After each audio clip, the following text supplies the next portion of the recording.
दैनिक आहार है वचन का प्यारा उपहार। रोज का है ये आत्मा का पोषण संसार। हर शब्द में छुपी है ईश्वर की पुकार। आओ सुनो समझो जीवन में लाओ प्यार।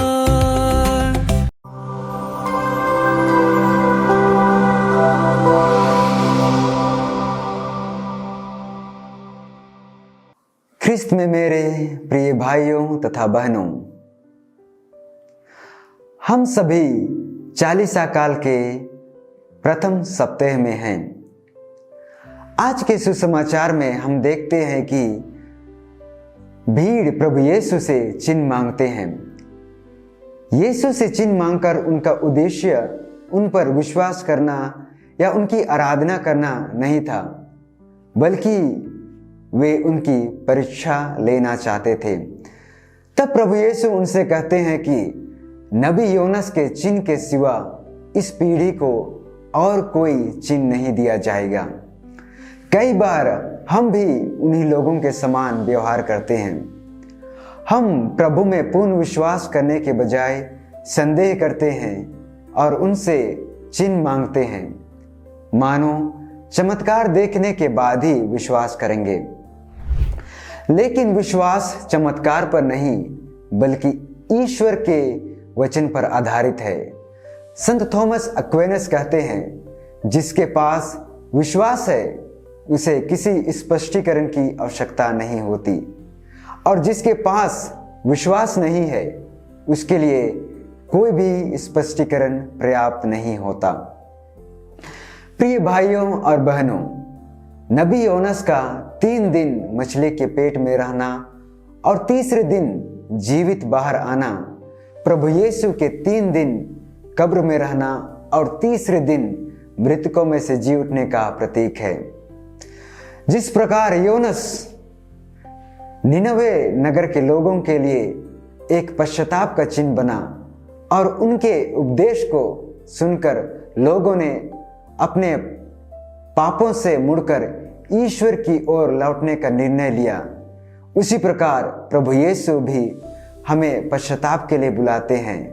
ईश्वर ने निनवे नगर को नष्ट नहीं किया क्योंकि लोगों ने पश्चाताप किया। हमारा ईश्वर दंड देने में नहीं बल्कि क्षमा करने में प्रसन्न होता है। वह अपने पुत्र पुत्रियों से प्रेम करता है और हमें परिवर्तन का अवसर देता है। चालीसा काल हमें यही स्मरण कराता है कि हम सभी पापी हैं और हमें हृदय परिवर्तन की आवश्यकता है। यह आत्म परीक्षण, पश्चाताप और आध्यात्मिक नवीनीकरण का समय है। हमें बुरे विचारों, छल कपट और पापमय आचरण से दूर रहकर प्रभु के निकट आना है, ताकि हम पवित्र हृदय से पास का पर्व मनाने के योग्य बन सके। तो हम अपने आप को आध्यात्मिक रूप से कैसे तैयार करें? पहला, नियमित रूप से पवित्र मिस्सा बलिदान में भाग लेकर। दूसरा, प्रतिदिन व्यक्तिगत और पारिवारिक प्रार्थना करके। तीसरा, पाप स्वीकार संस्कार में भाग लेकर सच्चे मन से अपने पापों का पश्चाताप करके। चौथा, उपवास और जरूरतमंदों को सहायता करके।